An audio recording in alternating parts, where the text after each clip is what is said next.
মায়ের জীবনটা বাইরে থেকে অনেকের কাছে খুব সহজ লাগে, কিন্তু ভিতরে কতটা যুদ্ধ চলে এটা কেউ জানে না। হ্যালো এভরিওয়ান, আসসালামু আলাইকুম। আই হোপ সবাই ভালো আছেন। একদিকে আজ এত বেশি খুশি, খুশিতে একদম ছটফট করছি, অন্যদিকে ভীষণ খারাপ লাগছে, আবার একটু ভয়ও করছে।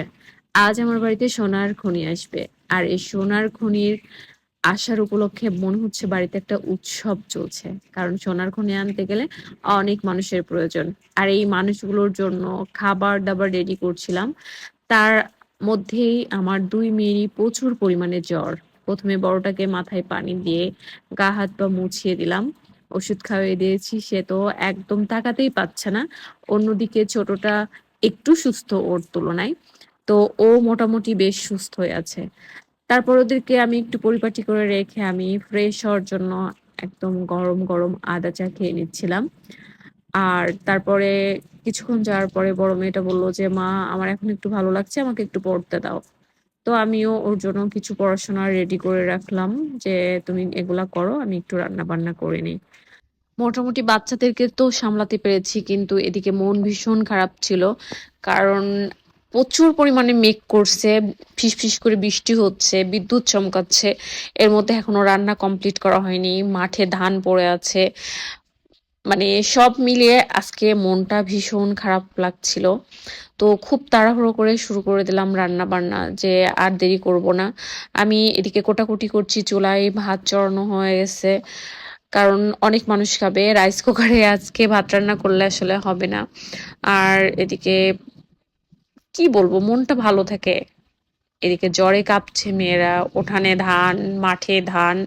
মানে একবার রান্নাঘরে আসছি, একবার বাচ্চাদের কাছে যাচ্ছি, একবার ধানের কাছে যাচ্ছি, মানে সব মিলিয়ে একদম বিচ্ছিরি একটা অবস্থা ছিল।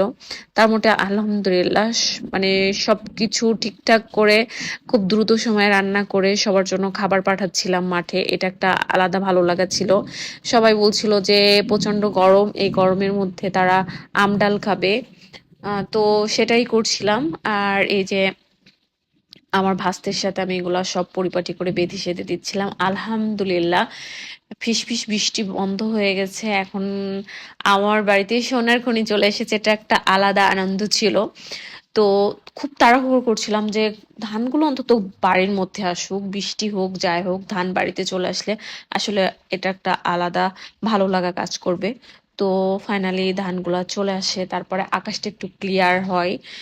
তো আমরা ধানগুলো উঠানে রোদ্রে দেওয়ার জন্য রেডি করছিলাম। আমি প্রথমে গুনছিলাম যে আসলে আমাদের কতগুলা ধানের বস্তা আসছে, কতগুলা পাঠাইছিলাম, এগুলা সব আমি দেখে শুনে নিচ্ছিলাম। আর ধান বাড়িতে আসলে এত বেশি খুশি লাগে। এই যে আমার জ্বরওয়ালা ২টা মেয়ে বাইরে চলে আসছে।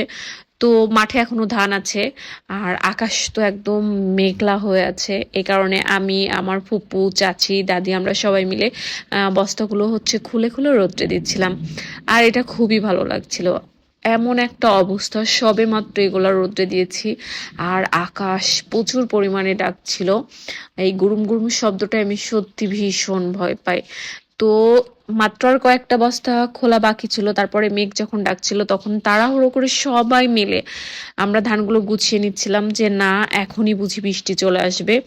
তো তারপরে আমাদের গোছানো প্রায় শেষ, সেই মুহূর্তে মাঠ থেকে সব কাকুরা চলে আসে। তাড়াহুড়ো করে এসে দেখে আমাদের গোছানো হয়ে গেছে। খাবার দাবার খেয়ে কাকু তো একদম সব কিছু নিয়ে চলে আসছে, থালাবাটি। তো ঢাকতে না ঢাকতেই আল্লাহ বৃষ্টি শুরু হয়ে গেছে। আলহামদুলিল্লাহ কোনো কিছুই নষ্ট হয়নি, সব কিছু ঠিক ছিল। আজকের মতো এখানে, আল্লাহ হাফেজ।